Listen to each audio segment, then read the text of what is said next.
হবিগঞ্জ জেলার বাহুবল উপজেলার পূর্ব রূপশঙ্করপুর গ্রাম।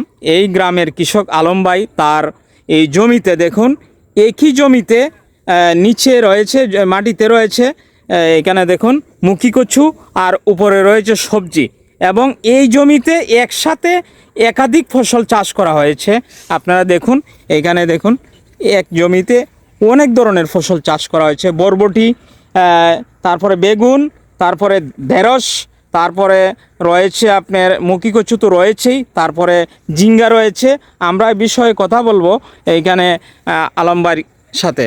শফিল আলম ভাই, আপনি একটু বলেন এখানে কিভাবে একসাথে একাধিক ফসল চাষ করেন? আমি একভাবে ফসল ফলাইছি। প্রথম মুখী লাগাইলাম, মুখির উপরে জাঙ্গা লাগাইলাম, মুখী কচু বলা হয়। হ্যাঁ, মুখী কচু লাগাইলাম প্রথম।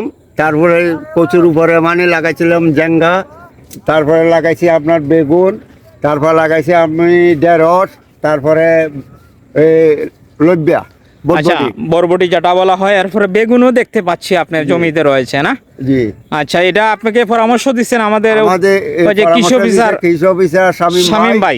উনি পদ্ধতি, ওনার থেকে পদ্ধতি সব শিখছি, শিখে আর আমি নতুনভাবে মানে একটা 4টা জিনিস 5টা জিনিস আবিষ্কার করছি।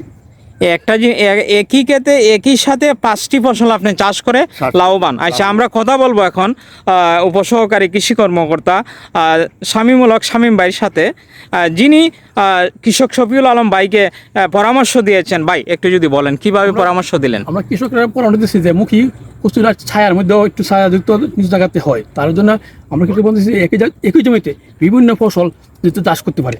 এই শফিউল আলম ভাই ঝিঙ্গা লাগাইছে, বেগুন লাগাইছে, এরপর বরবটি লাগাইছে, ঢেঁড়স লাগাইছে একই জমিতে। আমরা জমি তো দিন দিন কমতেছে, একই জমিতে একাধিক ফসল হয়েছে, উনি লাভবান না? জি।